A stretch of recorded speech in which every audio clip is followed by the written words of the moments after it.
하나님 아버지, 험하고 분주한 세상에 살다가 주의 품으로 돌아왔습니다. 겸허한 마음으로 하나님의 음성을 기다립니다. 귀한 자리 부족한 종을 세워주셨사오니 성령께서 임하셔서 말씀하여 주옵소서. 하나님의 음성을 듣는 귀한 시간 되게 하여 주옵소서. 예수님의 이름으로 기도하옵나이다. 아멘. 할렐루야. 오늘 아침도 주의 은혜가 우리 가운데 충만하시기를 주의 이름으로 축복합니다. 이런 재미난 이야기가 있습니다. 한 철학자가 감옥에 갇혔습니다. 마침 같은 그 감옥에 도둑님이 함께 이렇게 갇힌 거예요. 근데 이 도둑이 같은 지혜를 짜서 이 감옥을 탈출하게 됐습니다. 지붕을 건너가면서 감옥을 탈출하는데 탈출하는 과정에 그만 잘못해서 기왓장이 떨어졌어요. 쨍그랑 하고 떨어지니까 교도관이 놀래서 누구냐 하고 소리를 질렀지 않겠습니까? 이때 도둑이 지혜를 내서 야옹 그랬습니다. 아, 고양이구나 하고 같이 지나갔어요. 이번에는 이 철학자가 그만 이 기왓장을 떨어뜨려 쨍그랑 했습니다. 누구냐? 철학자가 어떻게 했게요? 나는 고양이다 그랬답니다. 여러분, 이 우스운 이야기 속에는 우리가 알고 있는 지식과 실천하는 과정에서 이것이 큰 갭이 있다는 것입니다. 알았다고 해서 다 그것이 바로 행해지기가 참 어려운 것입니다. 다시 말하면 우리가 어떤 지식을 얻었다고 해서 이것을 이 지식이 이 내 인격화 그리고 내 그 행동화로 변하기는 참 어려운 것입니다. 마찬가지로 우리가 신앙적으로 하나님의 말씀을 알고 깨달아도 이것을 이 내 신앙 인격으로 변화시키고 이것이 내 체질화되는 데는 상당한 갭이 있어서 오늘 우리의 비극이고 우리의 고민이 여기에 있는 겁니다. 오늘 본문의 말씀은 우리가 너무나도 잘 아는 말씀입니다. 하나님의 말씀을 듣고 행하는 자와 하나님의 말씀을 듣고 행하지 않는 자, 이 두 개는 큰 차이가 있다는 거예요.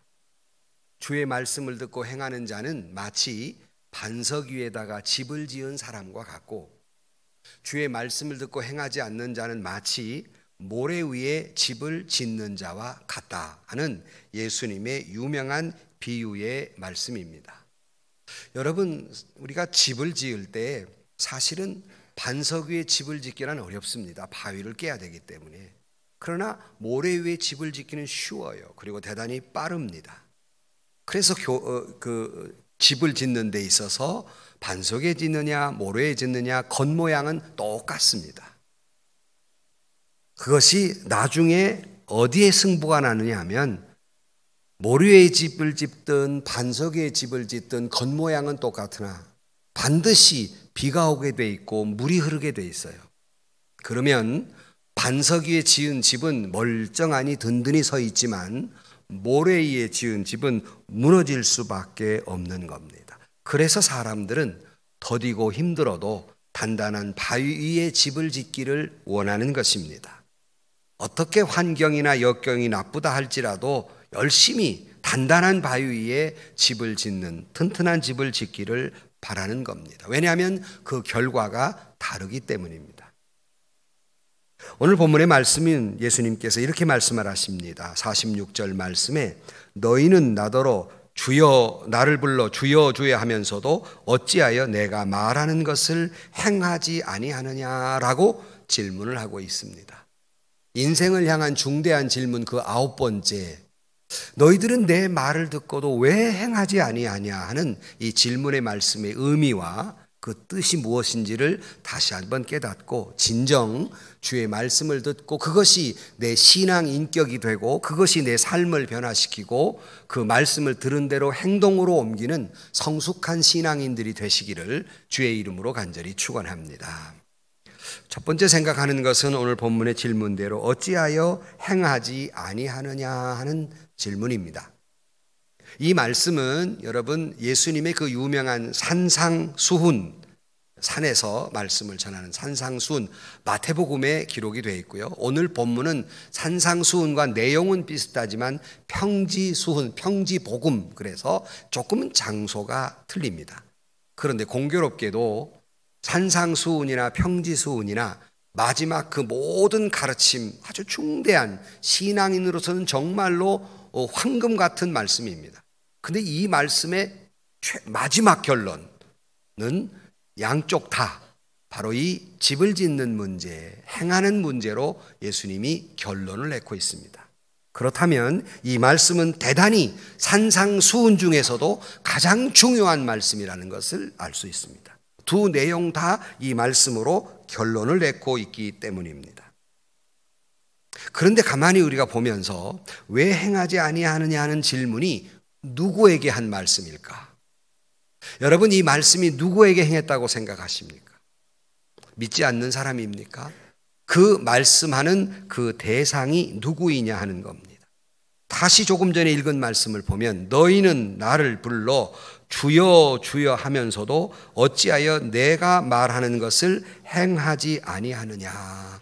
말씀을 깊이 들여다보면 이 말씀의 대상자는 믿지 않는 사람, 하나님의 말씀을 듣지 않는 사람을 향하여 말씀하는 것이 아니라, 다시 보시면 주의 말씀을 듣기 위해서 주님 앞에 나온 사람들을 향한 책망과 경고의 말씀입니다. 아니, 주의 말씀을 들으러 와서 주님 앞에 주여 주여라고 부르는 사람들을 향한 책망의 말씀입니다. 다시 보면 당시의 일반적인 사람들은 예수님을 선지자 중에 한 분이라고 생각하고, 당시 사람들은 예수님을 부르기를 랍비여 또는 선생님이여 라고 불렀습니다. 그런데 오늘 본문 예수님께서 말씀하시는 사람은 예수님의 말씀을 듣기 위해 나왔을 뿐만 아니라 예수님을 랍비여, 선생이여 부르지 않고 주여 주여라고 부르고 있습니다. 이 주여라고 부르는 말, 이것은 보통 신자가 하는 말이 아닙니다. 말씀을 듣기 위해 나왔다는 자체도 보통 신자가 아니고, 그리고 예수님 앞에 주여 주여라고 부르짖는 사람이 어찌 보통 신자이겠습니까? 이때의 주여라는 말의 뜻은 나의 주인이시여, 나는 당신의 종입니다, 그런 뜻을 가지고 있습니다. 그러니 하나님의 말씀을 듣기 위해 열심을 내 나온 사람이에요. 예수님을 향해서 나는 당신의 종입니다라고 고백한 사람입니다. 이런 사람들을 향하여 예수님께서 말씀하고 있는 겁니다. 주님의 말씀을 사모하는 사람, 예수님을 사랑하는 사람, 그냥 그저 시간 나면 예배당 오고 시간 안 나면 예배당 안 오는 사람들이 아니라, 비 오면 예배당 안 오고 비 안 오면 날씨 좋으면 시원스러우면 예배당 나오는 사람이 아니라, 교회에 나와서 교회만 하면 어떻게 주보를 사랑하시는지 주보만 열심히 읽다가 가는 사람이 아니라, 신자들의 이 중병, 주보 탐닉병, 주보만 읽다 가는 그런 종류의 사람이 아니라 정말 예수님 앞에 예배를 드리고 주님의 말씀을 사모하고 예수님을 닮기를 원하고 예수님의 신앙 인격, 주님 뜻대로 살기를 원하며 더욱이 주님 나라를 위해서 살아가기를 원하는 사람들을 향해서 하시는 말씀이다 하는 겁니다. 너희는 나를 주여 주여 하면서도 어찌하여 나의 말하는 것을 행하지 아니하느냐. 너희는 말하기를 나는 당신의 종입니다 말하면서도 어찌 내 말에 순종하지 않느냐라는 질문의 말씀입니다. 종이란 주인의 말에 순종해야 할 사람들입니다. 정말 우리들이 예수님을 주여 주여 간절히 부르면서 정말 우리는 순종하십니까? 주님은 오늘 본문 말씀에서 그처럼 말씀을 사모하고 그처럼 주님 앞에 나와 주여 주여 하면서도 왜 순종하지 않느냐 하는 질문의 말씀입니다. 그러니까 주여라는 고백은 있어요. 주님은 나의 생명이고 주님은 나의 구주입니다 라는 고백, 이게 보통 신앙입니까? 문제는 고백은 있는데 행동이 없다는 거예요. 행함이 없다는 겁니다. 여러분, 얼마나 많은 신자들이 고백은 있는데 행함이 없는 사람이 얼마나 많습니까? 이에 대해 예수님은 책망을 하고 있는 겁니다. 여러분, 사실 생각해 보면 저와 여러분은 어떻습니까? 이 책망의 말씀 앞에 자유로운 사람이 얼마나 되겠습니까? 아마 거의 없다고 볼 수 있습니다. 얼마나 우리는 하나님의 말씀을 많이 듣습니까? 한국 신앙인들처럼 하나님의 말씀을 많이 듣는 사람들도 없어요. 주일날 예배, 오후 예배, 수요 예배, 금요 예배, 목장 예배, 또 미스미디어가 발달해서 라디오만 들으면 말씀, 텔레비만 돌리면 말씀, 말씀의 홍수 속에 산다고 해도 과언이 아닙니다. 우리는 언제든지 마음만 먹으면 하나님의 말씀을 들어요. 근데 주님의 말씀은 그렇게 말씀을 많이 듣고도 왜 행하지 아니하느냐 하는 책망입니다. 한번 생각해 보십시다. 우리가 하나님의 말씀을 들은 대로 행했다면 어떻게 됐을까요? 저나 여러분이 진정으로 하나님의 말씀대로 행했다면 우리는 어떻게 됐을까요? 복을 받는 건 물론일 뿐만 아니라 우리가 정말 하나님의 말씀대로 행했다면 여러분 자신의 삶이 달라졌을 것이고 여러분의 인생이 달라졌을 것이며 여러분의 가정이 달라졌을 것이고 우리 교회가 달라졌을 것이며 한국 기독교가 달라졌을 것이며 이 나라 이민족 온 세계가 몰라보게 달라졌을 것입니다. 그러나 이 세상이 변하지 않는 것은 우리 나라가, 우리 교회가, 우리 가정이 변하지 않는 것은 우리가 하나님의 말씀을 듣고도 행치 않기 까닭입니다. 아무런 변화가 없는 거예요.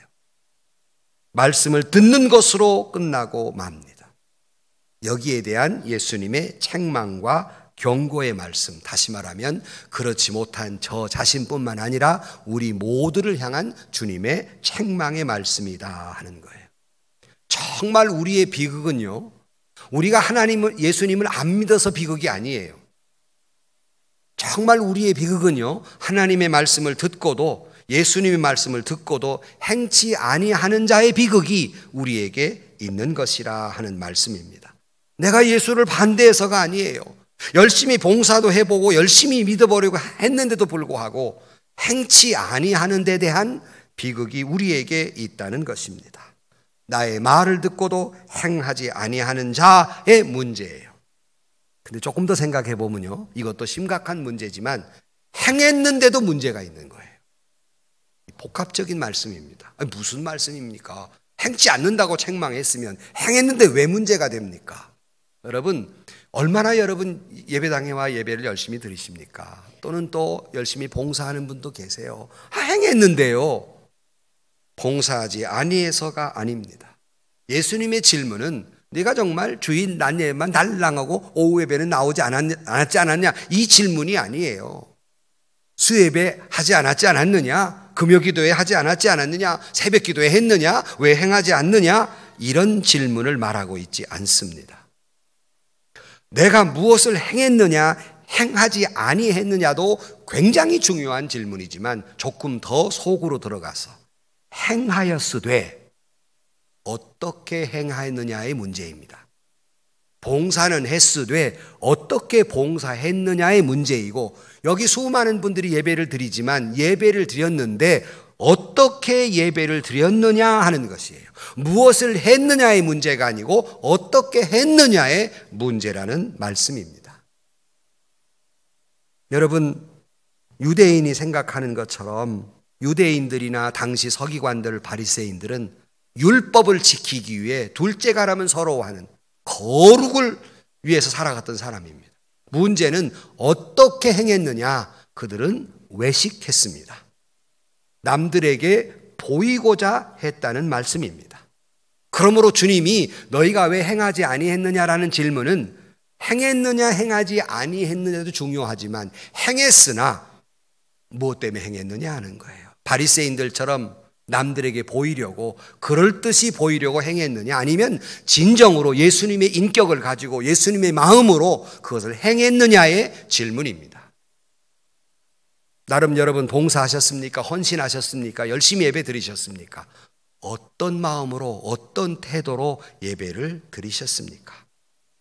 이것이 중요한 질문이라는 말씀입니다. 예컨대 이렇게 예를 드릴 수가 있어요. 부자와 가난한 과부가 헌금을 했어요. 헌금을 행했다는 건 다 똑같은 거예요. 아니 어떻게 보면 부자가 헌금을 많이 했기 때문에 그것이 더 귀할 수도 있어요. 그러나 예수님은 자, 과부가 동전 2닙을 헌금했고 부자가 많은 헌금을 했는데 어떤 사람이 진짜냐는 거예요. 어떤 마음이냐가 중요하다는 거예요. 예수님은 과부의 동전 2닙을 더 귀히 여겼습니다. 그는 자기의 전 재산을 드리는 마음으로 드렸어요. 했느냐 안 했느냐의 문제를 넘어서서 어떤 마음으로 했느냐가 더 중요하다는 거예요. 다른 예를 들어드립니다. 여러분, 의를 추구한다면 바리새인들처럼 그렇게 철저히 율법을 지킨 사람들이 없어요. 한 번은 성전에 올라가 바리새인과 그리고 세리가 기도를 합니다. 바리새인은 자기의 의를 내세워서 하나님, 내가 지금까지 나면서 이 시간까지 하나님께 예배를 드리고 헌금도 하고 구제도 하고 저기 저 죄인 저 세리 저 사람보다 내가 훌륭하게 다 했습니다. 행한 것에는 이상이 없어요. 그런데 옆에서 세리는 감히 하늘을 우러러보지도 못하고 고개를 떨구고 주여 나는 죄인입니다 라고 기도했습니다. 주님이 묻습니다. 누가 의인이냐? 누가 의인이냐? 고개를 떨구고 나는 죄인이라고 한 사람이 의롭지 않느냐 하는 거예요. 기도했느냐 안 했느냐의 문제가 아니에요. 기도 2사람 다 했어요. 문제는 어떤 마음이냐는 겁니다. 예배를 드리셨습니까? 어떤 마음이십니까? 기도를 하셨습니까? 어떤 마음으로 기도하셨습니까? 봉사하셨습니까? 어떤 마음으로 봉사를 하셨습니까? 왜 내가 말한 대로 행하지 아니하느냐? 라고 질문을 하고 있는 겁니다. 잘 믿는 사람들, 나름 봉사하고 헌신한다는 사람들, 열심히 한다는 사람들에 대한 예수님의 질문이 올시다.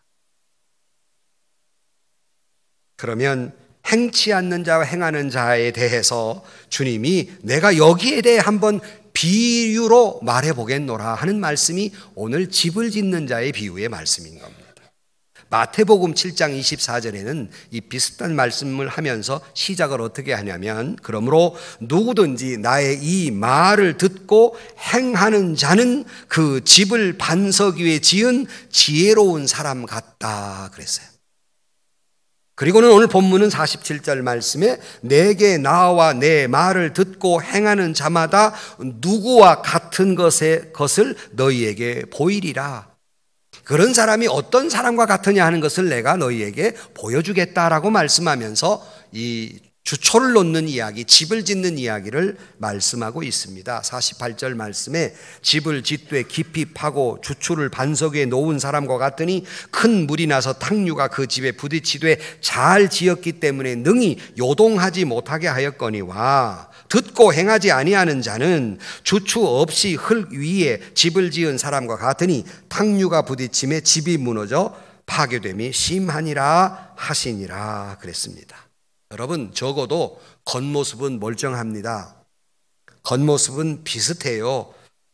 똑같이 예배당 나오고요, 똑같이 예배를 드리고요, 똑같이 말씀을 듣고요.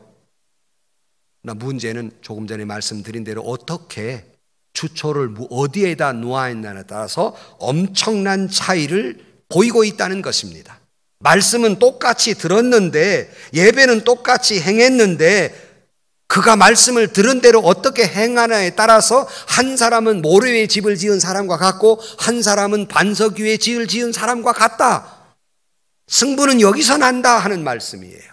그래서 조금 전에 예배를 드렸느냐 안 드렸느냐의 문제가 아니라 어떻게 드렸느냐가 문제라는 말씀입니다. 겉으로 보기에는 아무런 차이가 없이 보일지라도 엄청난 차이를 보이고 있다는 말씀입니다. 말씀을 듣고 순종하는 자는 우리의 신앙의 기초를 반석에 두는 것 같지만, 그러나 말씀을 듣고 행하지 않는 자는 신앙의 기초를 모래 위에 두는 사람과 같다 하는 것이에요. 집을 짓는데 아름답게 짓는 건 중요한데요, 그보다 더 중요한 것은 기초를 어디에 두느냐예요. 우리의 신앙도 마찬가지입니다. 와서 예배드리는 거 중요한데 말씀만 듣고 순종하지 않는 자는 언젠가는 무너져 버립니다. 언제 무너집니까? 예수님께서 큰 물이 나고 탕류에 부딪힐 때라고 말합니다. 그러나 깊이 주초를 깊이 파고 그 반석 위에 지은 집은 비가 오고 탕류가 온다 할지라도 요동하지 않습니다. 순종하지 않는 자는 그 파괴가 심하지만, 여기에 우리가 다 앉아서 예배를 똑같이 드리지만 그 사람이 어떻게 행했느냐 행하지 않느냐에 따라서 쉽게 무너지는 신앙인가 아니면 요동하지 않는 신앙인가, 여기에 엄청난 승부가 난다는 말씀입니다. 또 하나 여기서 중요한 사실이 하나 있습니다. 여러분, 우리가 신앙의 기초를 말씀을 행하면서 반석에 둔 사람이나 말씀을 행하지 아니해서 모래 위에 집을 지은 사람이나 비날이고 탕류가 있고 그것은 똑같습니다. 똑같이 비도 내리고 홍수가 나기도 하고 물에 휩쓸리기도 하는 건 똑같아요. 어떤 신앙이든지 간에 어려움은 똑같이 온다는 말씀입니다.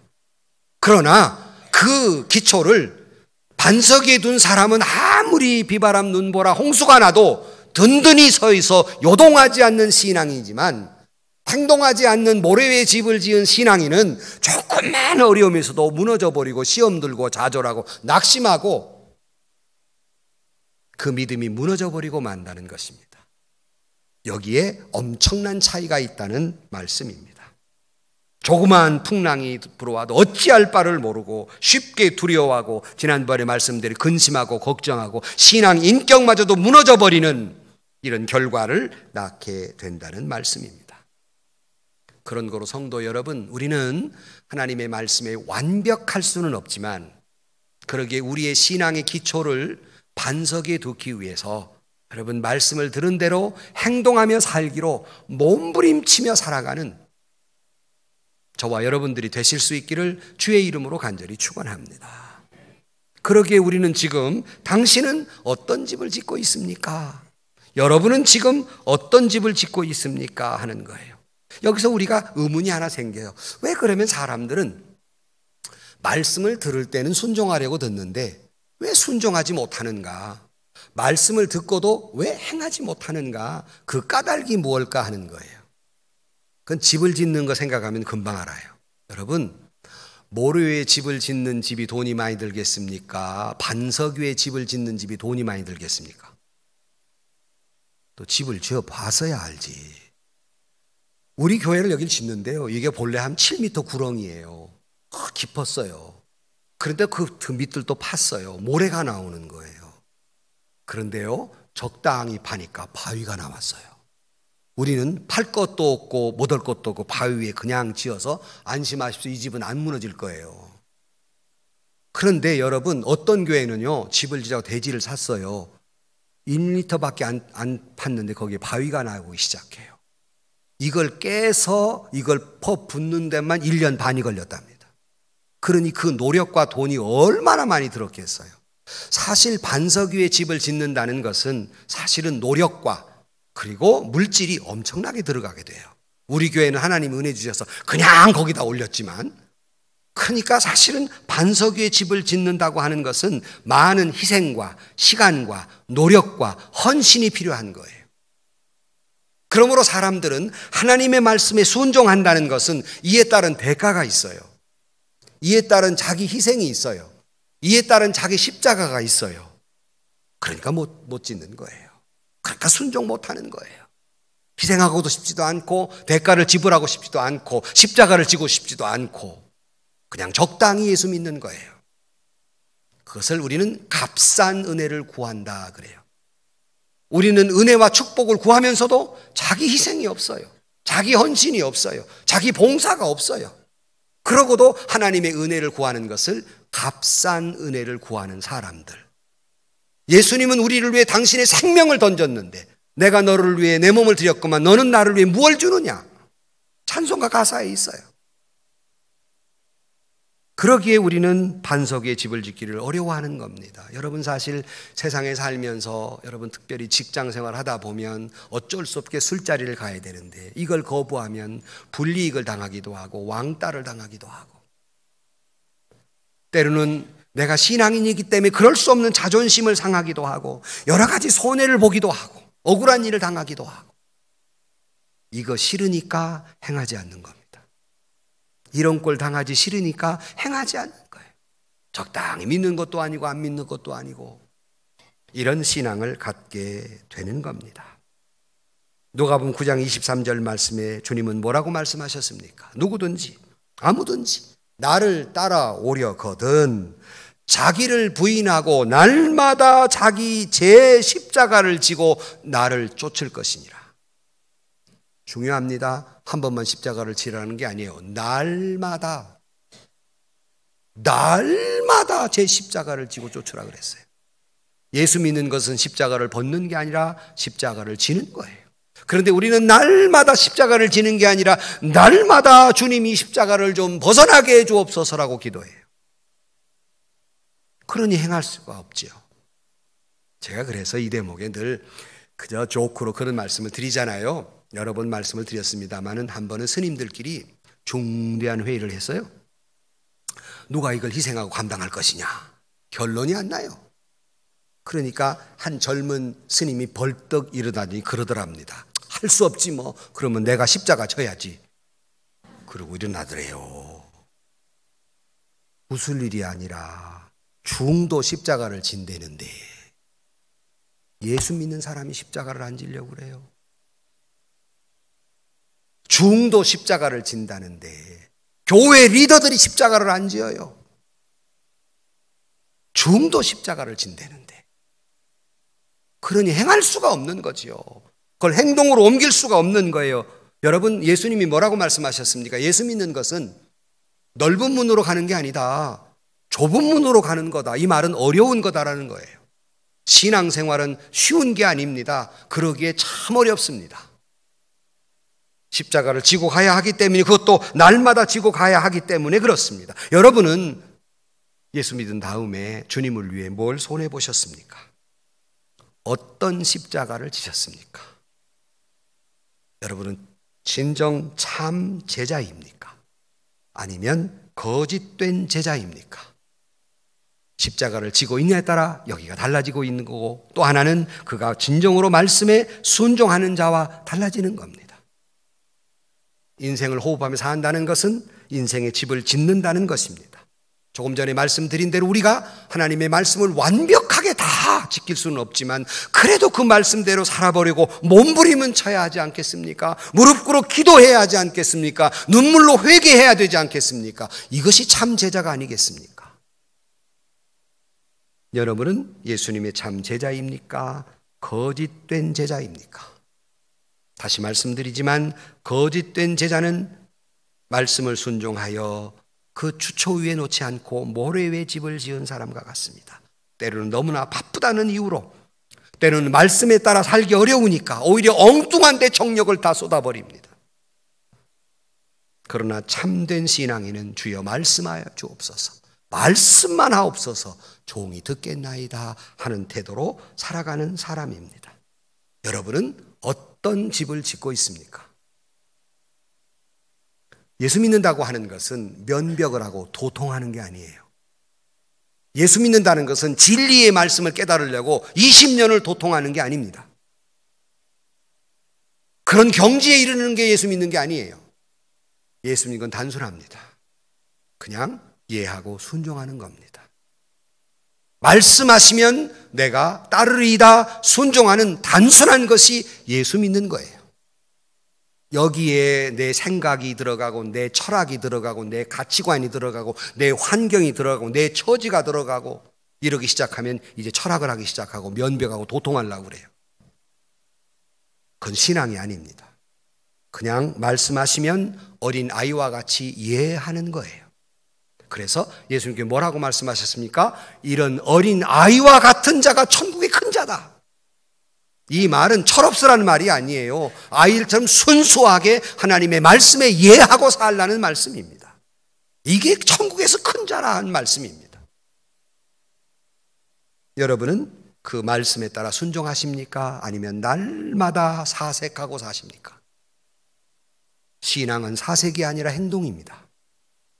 신앙은 말에 있는 것이 아니라 인격입니다. 우리는 열심히 기도를 드리고 있습니다. 기도한 다음에 우리가 과연 그것을 행동으로 옮겼느냐입니다. 여러분, 신앙은 말잔치가 아니에요. 신앙은 말에 있는 것이 아닙니다. 신앙은 행동에 있는 것이에요. 정말 우리가 듣기 싫은 말이 있잖아요.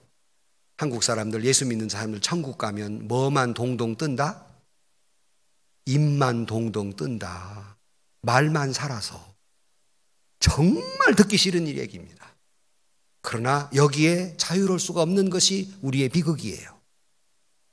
맨 말잔치만 하고 있어요. 맨 따지기만 하고 말만 있어요. 자기는 행동 안 하면서 남 보고 행동하라고 그래요. 여기에 그 사람은 주초를 오래 위에 지은 사람과 같다. 주께서 말씀하고 있는 겁니다. 다시 묻습니다. 여러분은 어디에 집을 짓고 있습니까? 결론으로 말씀을 드립니다. 우리 주님은 여기에 대해서 아주 종말론적 경고를 하고 있는데 마태복음 7장 21절 이하에 이렇게 말씀합니다. 나더러 주여 주여 하는 자마다 다 천국에 들어갈 것이 아니요 다만 하늘에 계신 내 아버지의 뜻대로 행하는 자라야 들어가리라. 그날에 많은 사람이 나더러 이르되 주여 주여 우리가 주의 이름으로 선지자 노릇하며 주의 이름으로 귀신을 쫓아내며 주의 이름으로 많은 권능을 행하지 아니하였나이까 하리니 그때 내가 그들에게 밝히 말하되 내가 너희를 도무지 알지 못하니 불법을 행하는 자들아 내게서 떠나가라 하리라 그랬어요. 행하지 않는 게 아니에요. 다시 처음으로 돌아가서 아는 것과 행동하는 것의 갭이 큰 거예요. 행하지 않는 게 아닙니다. 말씀에 내가 선지자 노릇도 했고 주의 이름으로 귀신도 쫓아냈고 권능도 행했고 이런 일 저런 일 많이 했습니다. 그러나 주님은 나 너 모르겠다. 나 도무지 내가 너를 모르겠다. 나를 떠나라. 불법을 행하는 자다 떠나라. 실컷 선지자 노릇 다 했는데 권능도 했고 능력도 했고 귀신도 쫓아냈고 다 했는데 왜 나를 떠나라고 말씀하십니까? 행하지 않았다는 거예요. 행동했는데요 말씀대로 신앙 인격을 가지고 주님의 뜻대로 행하지 않은 거예요. 행하지 않은 게 문제가 아니라 하나님의 뜻대로 행하지 않은 게 문제였다는 말씀입니다. 얼마나 우리는 말만 있는지, 교회는 왜 능력을 잃어버렸을까? 한국 교회는 왜 우리나라에서 영향력을 점점 잃어가는 것일까? 바로 그것은 행함이 없기 때문입니다. 많은 슬로건만 있어요. 행동이 없어요. 뭐 교회뿐만 아니라 일반 사회도 그렇잖아요. 여러분 어디 가보니까 그 뒤에 이런 택시에 이런 스티커가 붙들어 있더라고요. 난폭 운전을 않겠습니다. 그런 스티커 보셨어요? 나만 눈이 있나? 여러분 눈이 없나? 그런 차 타보세요. 난폭 운전 합디까 안 합디까? 붙여놓고 해요. 또 뭐 어디 보니까 주류 차량 뒤 스티커가 뭐냐면 이 차량은 무자료 주류를 운반하지 않습니다. 뭐 그런 게 있는가 봐요. 그래도 다 뒷거래 해요. 또 한때는 우리나라에 내 탓이요. 우리는 용서의 스티커를 붙이는데 한때는 내 탓이요라고 붙이고 다녀요. 한번 사고 나보세요. 네 탓이요 그러지. 그럼 교회는 어때요? 하나님은 사랑이시고 우리는 당신을 사랑합니다 해놓고 사랑해요? 모이면 기도하고 흩어지면 전도합시다 구호 막 해놓고 정말 모이면 기도했습니까? 흩어지면 전도했습니까? 구호만 있지 1년 12달 전도 하나도 아는 사람들이 얼마나 많습니까? 그래 나는 이게 싫어서 구호를 안 붙이잖아. 나는 그래. 말잔치 하기 싫어가지고 말뿐인 거예요. 구호뿐인 거예요. 주여 주여 외침뿐인 거예요. 진정한 행동이 없는 겁니다. 말해놓고 기도해놓고 입술에 불과해버려요. 말한 대로 기도한 대로 행동하고 실천에 옮기지 않습니다. 한 번은 예수님과 율법사가 대화를 나누면서 여러분 잘 아시는 대로 선한 사마리아 사람의 이야기를 말씀을 하십니다. 그리고는 주님이 율법사에게 묻습니다. 누가 강도 만난 자의 이웃이냐 물었어요. 그랬더니 율법사가 얼른 대답했어요. 자비를 베푸시는 자니이다 그랬어요. 근데 주님이 뭐라고 말씀하신 줄 아십니까? 누가복음 10장 37절 말씀에 가서 너도 이와 같이 하라. 이 말은 너 알기는 잘한다. 근데 왜 행하지 않느냐? 너 가서 그거 해라 하는 말씀입니다. 이것이 어디 율법사에게만 말하고 있습니까? 오늘 우리가 얼마나 성경 공부 많이 했습니까? 얼마나 말씀을 많이 배웠습니까? 얼마나 많이 말씀을 들었습니까? 가서 너도 그와 같이 하라. 주님께서 제자들의 냄새나는 발을 씻겨주시면서 이렇게 말씀하십니다. 요한복음 13장 14절 이하에 내가 주와 선생이 되어 너의 발을 씻겼으니 너희도 서로 발을 씻는 것이 옳으니라. 내가 너희에게 행한 것 같이 너희도 행하게 하려 하여 본을 보였노라 그랬습니다. 여러분, 야고보 장로가 야고보서 2장 26절 말씀에 영혼 없는 몸이 죽은 것 같이 행함 없는 믿음은 죽은 것이라 그랬습니다. 여러분은 산 믿음입니까? 죽은 믿음입니까? 여러분은 참 제자입니까? 거짓된 제자입니까? 여러분은 주초를 반석 위에 놓는 사람입니까? 모래의 집을 짓는 사람입니까? 산을 옮길 만한 믿음이 있어도 행하지 않으면 소용이 없는 겁니다. 권능을 잃어버리는 겁니다. 능력을 잃어버리는 겁니다. 누가 진정한 제자입니까? 누가 참 신앙인입니까? 주님이 우리를 향한 중대한 질문 9번째, 어찌하여 행하지 않느냐 하는 말씀 앞에 우리는 주님 말씀하옵소서, 종이 듣겠나이다, 종이 행하겠나이다 고백하고 그 말씀에 순종하려고 몸부림치며 살아가는 신앙인이 되시고, 그리하여 여러분의 신앙이 주초를 반석 위에 놓은 사람처럼 아무리 비바람 눈보라 탕류가 흘러도 흔들리지 않고 요동하지 않는 성숙한 신앙을 갖는 저와 여러분들이 되실 수 있기를 주의 이름으로 간절히 축원합니다. 기도하십시다. 하나님, 말잔치에 불과한 우리의 어리석은 신앙을 용서해 주시고 주여 주여 부르는 자마다 말씀대로 행동으로 옮기게 하시고 행함이 있는 믿음으로 참 신앙인이 되게 하여 주옵소서. 예수님의 이름으로 기도하옵나이다. 아멘. 세상에서 시달린 친구들아, 위로의 주님 바라보아라. 눈을 들어 주를 보라. 하늘의 모든 염려 주께 맡겨라. 슬플 때에 주님의 얼굴 보라. 사랑의 주님 안식 주리라. 힘이 없고 내 마음 연약할 때 능력의 주님 바라보아라. 주의 이름 부르는 모든 자는 힘주시고 늘 지켜주시리. 눈을 들어 주